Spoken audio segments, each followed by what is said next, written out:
Salut à tous, on se retrouve pour un nouvel épisode aujourd'hui sur la Golf GLI et un épisode sur le gros entretien que l'on va faire dessus. Donc j'ai les nouvelles pièces. Alors j'ai acheté donc le liquide de refroidissement, puisque du coup quand je vais faire la distribution je vais changer aussi la pompe à eau, et dans tous les cas donc tout le liquide de refroidissement va tomber et je le remplacerai par un nouveau. Du coup en parlant de pompe à eau, justement on a la pièce ici, j'ai commandé une pompe à eau neuve directement, comme ça c'est fait. J'ai la courroie accessoire, j'ai acheté donc la pince à ergot pour la poulie de la pompe à eau, si je dis pas de bêtises, et après la courroie tout simplement de distribution, qui me paraît d'ailleurs justement je la trouve très très fine, mais bon, apparemment ça a l'air d'être comme ça, avec le fameux galet tendeur pour tendre la courroie, qui est en fait qui est ici, il a l'air récent. Je sais pas si la courroie elle est si vieille que ça, mais bon, en tout cas je vais la changer.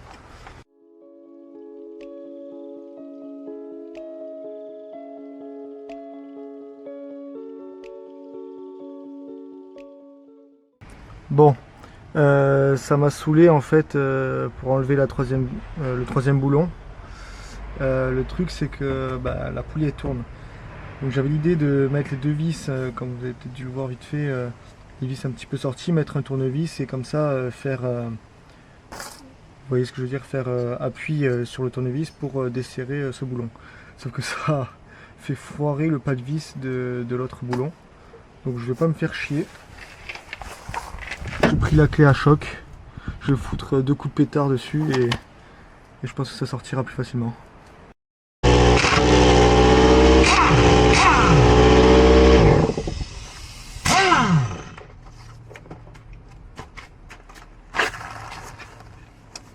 Ça a été beaucoup plus rapide, hein. Voilà. Poulie de pompe à eau enlevée. Ne me demandez pas comment je vais la resserrer parce que là je sais pas. Maintenant on s'occupe du reste. C'est-à-dire qu'on va déposer maintenant la poulie du vilebrequin. L'idée c'est que quand je vais démonter cette poulie, c'est la poulie du vilebrequin, donc il ne faut pas que je le tourne parce que je l'ai axé en haut déjà sur la position du moteur. Donc pour pas qu'il y ait un décalage, il ne faut absolument pas que cette poulie bouge quand je desserre la poulie. Donc ce que je vais faire, c'est que je vais mettre la voiture en troisième, qu'elle soit, on va dire, en prise, pour pas que la poulie puisse bouger. Je voulais vous montrer, parce que je galère depuis un petit moment là, sur les petites vis avec une clé Allen pour la poulie, je sais pas si on verra correctement, mais la poulie de sortie vilebrequin. Elles sont extrêmement dures à enlever. C'est impossible. Avec la clé Allen, c'est impossible. Donc en fait, ce que j'ai fait, c'est que j'ai mis la clé sur la vis classique. Une fois qu'elle était mise, il me fallait un bras de levier. Donc j'ai pris l'outil du cric. Puis là, je l'enfile.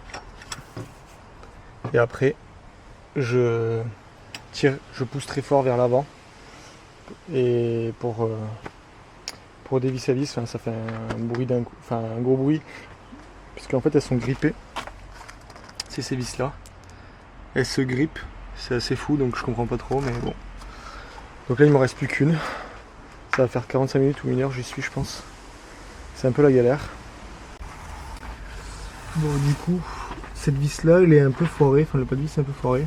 J'ai une petite astuce, je sais pas, ceux qui connaissent ou pas. En gros l'astuce c'est, vu que la clé Allen commence à bouger à l'intérieur de la vis à cause du pas de vis qui a foiré, en fait je mets un chiffon autour, et comme ça, en tapant avec le marteau pour le rentrer correctement jusqu'au fond, le chiffon équilibre le jeu qui s'est créé du coup sur le pas de vis, quoi. Ça peut être une technique des fois quand vous avez des pas de vis foirés. Moi je fais comme ça en général, ça fonctionne. La vis qui est foirée, avec l'élastique ou enfin le chiffon, ça fonctionne pas. Du coup, ce que j'ai fait, c'est que j'ai enfoncé de force un Torx un tout petit peu plus gros. J'ai mis l'embout et j'ai tapé au marteau jusqu'à faire l'empreinte de la vis. Donc je sais qu'il faut que je commande 4 vis pour la poulie de la distrie. Et maintenant je vais essayer, hein, je vais mettre le bras là. Et on va essayer avec le bras de levier de pouvoir la dévisser quoi. Putain, j'ai pas réussi. Oh là là, mon dieu, mais c'était horrible. Du coup j'ai forcé avec la Torx. Et après, je vais vraiment vous montrer ce que j'ai fait parce que c'est c'est un sketch. Donc il y avait la vis qui était sur la poulie. Ensuite, donc ça, je l'avais enfoncé suffisamment donc dans la vis. On avait ça comme ça. Hop. Voilà, j'avais rentré de force. Et en fait, moi avec mon bras classique, enfin avec celui-là, ça passait pas en fait au niveau de la carrosserie. Là, ça gênait avec le longeron. Du coup, j'ai pris la clé Allen, je l'ai mise comme ça. Et après, j'ai pris mon bras habituel ici. Donc en fait, j'avais ça qui était dedans. Et là, après, j'ai basculé. Et en fait, la clé Allen faisait contact entre les deux, bloqué comme ça. Et après, en tirant fort, ça l'a dégrippé. Mais voilà, bon, c'est du bricolage. Content d'avoir réussi à l'enlever. J'en avais remis une par sécurité pour ne pas perdre le sens vous savez, de la poulie. Parce que du coup je devais mettre la troisième pour bloquer, etc. Puis après je devais remettre je devais enlever la troisième pour que ça puisse être accessible en fait avec mon bras de levier. Sauf que du coup c'est plus calé. Vous voyez ce que je veux dire au calage qu'on avait fait tout à l'heure. Donc maintenant je vais enlever la troisième. Je vais remettre ma clé au milieu de la poulie pour pour recaler correctement la distrie au témoin, etc. Et comme ça après on pourra continuer avec la suite. Il va falloir que je dévisse cette vis ici, une autre en haut. Je pense qu'il va y avoir peut-être une potentiellement, voilà, et une ici. En fait, si je démonte donc cette vis là, celle-là et celle qui a au fond à droite, ça va me permettre d'enlever le cache-courroie et donc de pouvoir accéder à la courroie de manière générale. Donc je dévisse ça.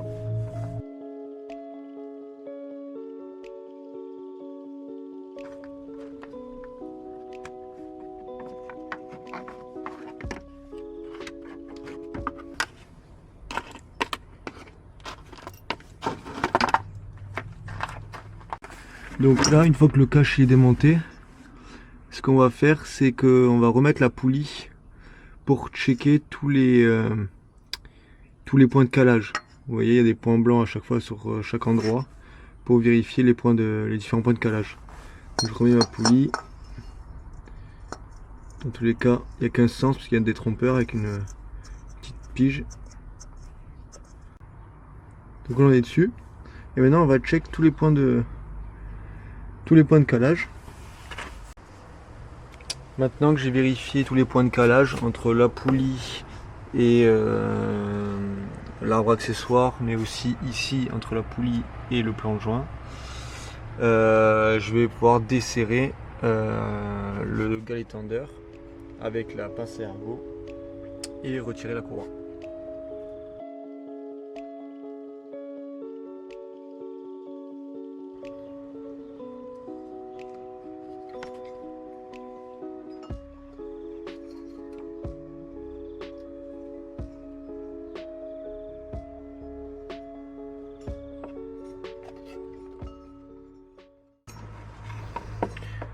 Courroie démontée.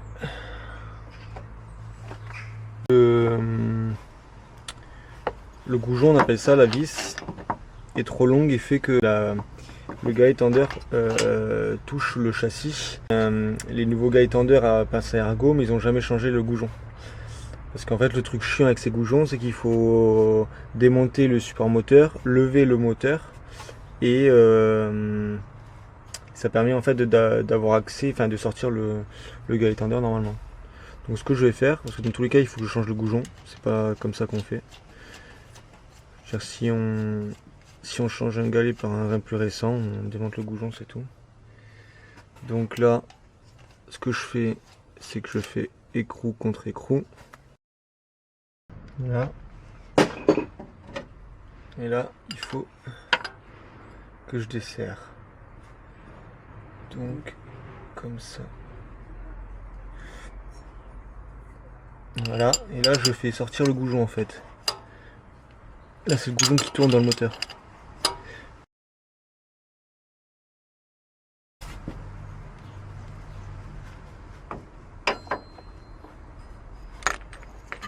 Non, c'est bon.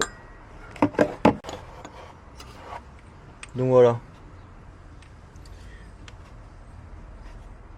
Là je passe de nouveau goujon du coup. Que j'ai ici. Je me base sur l'ancien. Donc l'ancien c'était celui qui était au niveau du moteur. C'est le petit. Donc je mets le petit ici. Maintenant on va mettre le nouveau galet.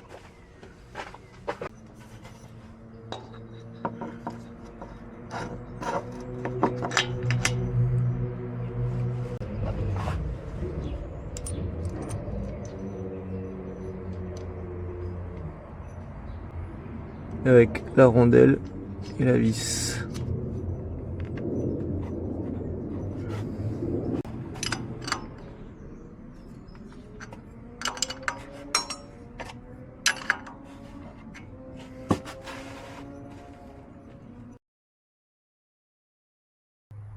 Du coup, pour avoir accès à la pompe à eau, parce que je voulais changer la pompe à eau, je vais démonter l'alternateur.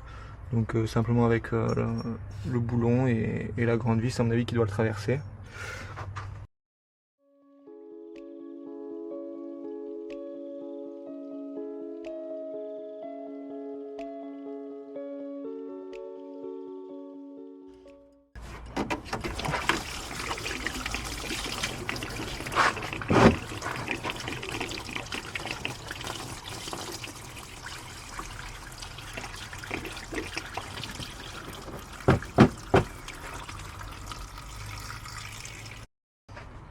Ok, donc là, on va faire ça, ça, ça et ça. Les deux autres aussi à défaire.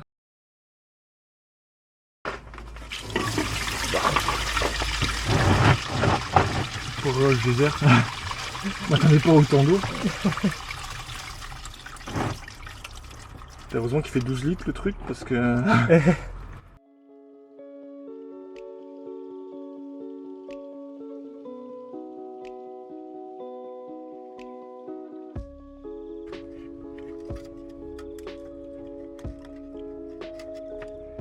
Tu l'as pas très bon, non? Ben, ouais. Bon, c'est pas très bon.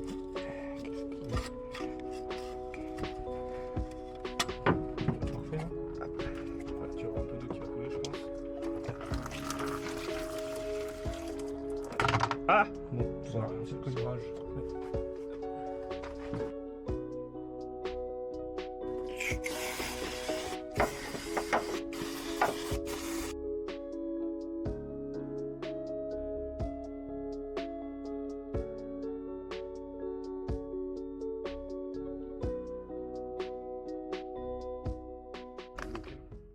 Tu vois, il va tout seul. Ah, elle est courtée. Ah, c'est pour ça. Je me disais aussi qu'elle a pété. Elle est pétée. Elle a pété dedans. Bon. Ouais. Ça elle est bonne.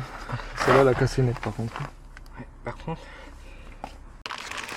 Et du coup, on a remarqué dans la pompe à eau, en fait, ici on a un trou, alors que normalement, en fait, on a ce système-là. Alors, je sais pas ce que c'est, peut-être un thermostat ou quelque chose ici. Donc, il faut qu'on va essayer de le récupérer pour le remettre sur la nouvelle pièce et pouvoir remonter remonter la pompe à eau. On a nettoyé un petit peu, donc remettre ça en place.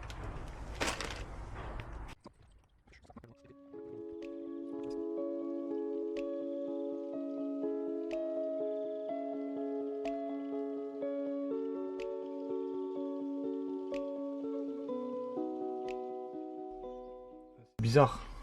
Le truc qui va pas. Beaucoup plus long celle-là que celle-là. Oui. Par rapport à la poulie. Eh oui. La poulie là, la cour accessoire elle va aller là. Et oui, t'es pas du tout dans l'axe. Et là elle est là. Et oui. Donc, du coup, petite surprise, on a vu que la nouvelle pompe à eau, en fait c'est pas la bonne dimension. Il y il y a deux sortes. Je pensais que c'était la bonne, mais non. Et du coup en fait avec la poulie on n'est plus du tout axé avec la poulie du vilebrequin. Et quand on regarde, en fait on compare les deux, on voit bien que l'ancienne au final est quand même plus courte que la nouvelle quoi. Ouais. Donc le problème c'est qu'aujourd'hui on va pouvoir faire ça. Donc on va la démonter, on va laisser ça comme ça et on remonte quand même la courroie de distri au bon calage, etc. Et une fois que j'ai la nouvelle pompe à eau, j'aurai plus qu'à la remonter l'alternateur et ça sera terminé.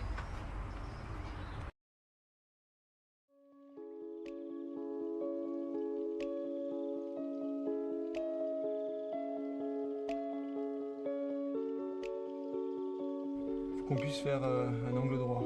Donc, si je la mets là, je puisse prendre l'angle, je sais pas là. Alors on est pas mal. On est pas mal, non?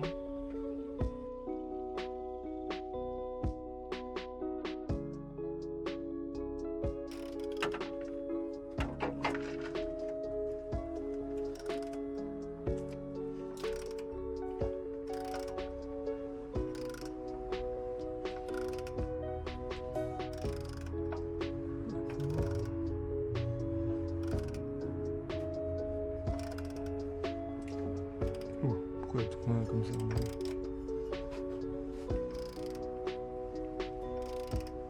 T'arrives au deuxième tour là, t'es passé là. Là. Ah ouais, je Ouais, 203. Oui, mais moi, elle tombe dans le trou, tu sais. Tu vois, Oui, bah oui, je vois ça. Ouais.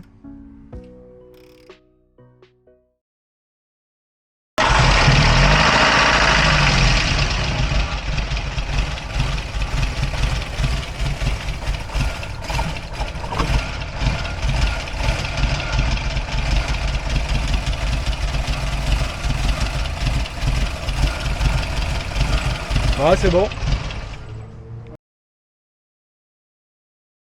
Ce que je vais faire, c'est que je vais démonter le bouchon de remplissage pour la boîte de vitesse pour faire la vidange. Et ensuite, une fois qu'on a un peu d'huile qui coule, je vais commencer à démonter le bouchon de vidange de la boîte de vitesse. Donc là, on va dévisser l'écrou pour faire la vidange. Voilà. Hop. Je vais mettre le bidon dessous.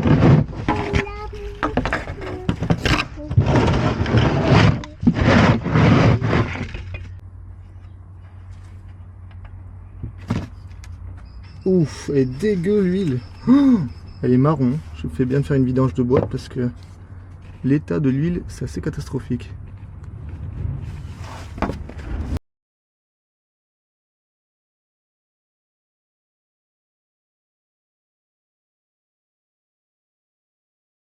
On passe au remplissage de la boîte.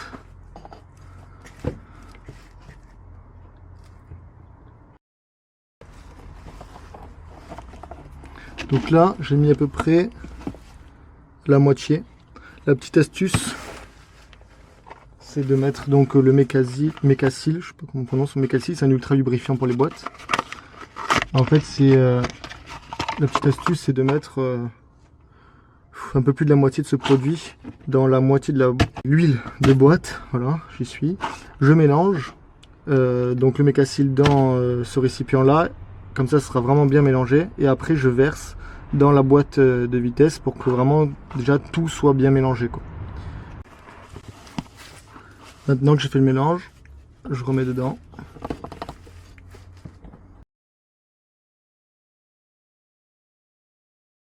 Bon là ça a l'air de couler pas mal. Donc là on est au niveau.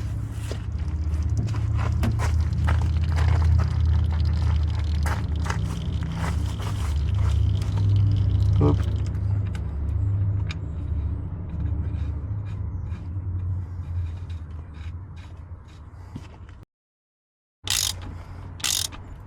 Pas serrer trop fort non plus pour pas foirer le filetage quand même. Voilà, je pense que ça suffira.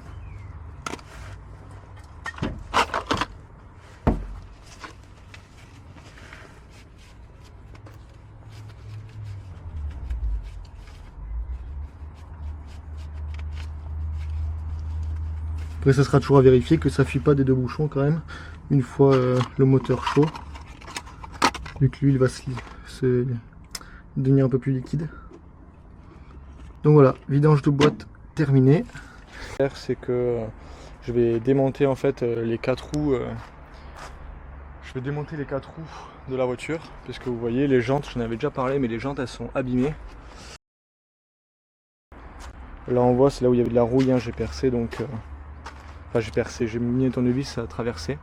D'ailleurs, pour tous ceux qui veulent avoir des infos un peu plus que ce qu'il y a sur YouTube, je vous conseille vraiment de vous abonner à mon Instagram. Donc l'Instagram c'est le Garage Invest tout simplement. Pour avoir des petits trucs en plus qu'il n'y a pas forcément sur YouTube. Ça peut être sur la Golf mais aussi sur la location de voiture. Pour ceux qui me suivent en tout cas pour la location de voiture. Donc voilà, j'avais fait ça, donc là il faut que je vais faire les 4 jantes. En fait j'avais demandé justement sur Instagram si vous préférez si vous voulez que je les fasse moi-même. Au final je vais peut-être pas faire la purge de liquide de frein, sinon je pourrais pas vous sortir l'épisode à temps. Donc là ce qu'on a pu voir dans cet épisode c'est qu'on a fait la courroie de distri. Donc là voilà, c'est la nouvelle courroie, changement du guérit tender. J'ai démonté l'alternateur et la pompe à eau pour la changer également, ainsi que la courroie accessoire. Bon, comme vous avez pu le voir, la pompe à eau n'est pas la bonne, donc il faut que j'attende de recevoir la nouvelle. Je la reçois que courant septembre, donc autant vous dire que ce ne sera pas tout de suite. Je préfère vous sortir l'épisode quand même sur la courroie de distri, parce que en fait la pompe à eau n'est pas vraiment reliée avec la courroie de distri. Ça veut dire que je peux mettre la pompe à eau tout en ayant déjà la distri de fait. Donc dès que je reçois la pompe à eau, je vous ferai peut-être un petit accéléré sur le prochain épisode, mais ça ne sera pas vraiment la source de l'épisode suivant parce que vous l'avez déjà vu en quelque sorte. Donc je remettrai la bonne pompe à eau, hein. Après j'ai juste à rebrancher les durites, remettre l'alternateur, remplir le liquide donc de refroidissement et remonter la poulie donc qui va sur la pompe à eau avec la courroie accessoire. Comme je vous dis, je vous le filmerai quand même et je vous le montrerai. Donc au moins au niveau distri, pompe à eau, les courroies, donc ça sera neuf. Je voudrais aussi refaire le protège radiateur. On voit qu'il est un peu rouillé, j'aimerais bien faire comme le cache-culbu, vraiment tout propre. Il faudrait que j'achète aussi le petit, je sais pas ce que c'est d'origine ou pas, mais j'ai l'impression qu'il y a quand même une protection pour que ça soit propre. Je ferai aussi un gros nettoyage de la baie moteur, on voit toute la paraffine, donc là vraiment tout nettoyer, que ça soit super. Et après je ferai aussi une purge de liquide de refroidissement. Je ferai aussi un test des injecteurs parce qu'on l'entend toujours, elle tourne sur 3 cylindres. Donc essayer de comprendre quelle est la cause de ce problème. Sinon ça sera démonter le système d'injection, le système que je voulais pas démonter justement, mais bon bref. Tout ça, ça sera dans un autre épisode pour toujours avancer dans le projet et que la voiture roule et puisse aller au contrôle technique, tout simplement. Donc je viens de vous le dire, mais je vais faire refaire les 4 jantes par mon carrossier, tout d'ailleurs comme la porte, hein, je la ferai pas tout de suite, mais je la ferai faire refaire. Donc ce qui va se passer, c'est que je vais démonter les 4 roues, je vais la laisser sur chandelle, je vais l'amener au carrossier. Et comme ça il pourra bien me refaire les jantes. Et après je mettrai les 4 pneus neufs du coup pour toujours hein, pour le contrôle technique. Je voudrais aussi faire ça sera encore un autre épisode différent, je vous parle un peu des différents épisodes, mais faire un polissage. J'ai une polisseuse, hein, j'ai tout acheté pour lustrer toute la voiture. En fait j'aimerais lustrer toute la voiture, bon, sauf cette porte qui ira en carrosserie. Mais pour essayer de voir ce que je peux en sortir on va dire, de cette peinture d'origine. Bon là on sait que ça va passer en carrosserie aussi, donc à mon avis il va devoir faire tout Je pense qu'il va devoir faire refaire les ailes, la baie de coffre. Donc je pense qu'il y a tout ça déjà qui va être refait en carrosserie ainsi que la porte. Et voilà, le haillon, ça va, il est pas trop dégueu. La porte encore, ça peut passer. Enfin, l'idée c'est de garder la peinture d'origine au maximum. Déjà, je veux pas de différence de teinte, donc ça il faudra que je lui demande qu'il fasse bien attention. Et voilà, ce que je peux en ressortir, on va dire, de l'état d'origine. Je referai aussi, je vais faire refaire aussi la jante, la roue de secours, hein, et je mettrai aussi un nouveau pneu pour la roue de secours, que ça soit nickel. Et voilà, c'est à peu près tout. Donc on se retrouve dans le prochain épisode. Là, on est sur l'épisode 5, donc l'épisode 6, où je pense que ça va être encore de la mécanique. Je pense que c'est vraiment le premier gros entretien que j'ai fait aujourd'hui. En première partie, et puis il y aura un deuxième gros entretien, donc la partie 2 on va dire de la grosse révision avec comme je l'ai dit, purge liquide de frein, remise de la pompe à eau, etc., etc. Donc on se dit à dans 2 semaines. À bientôt.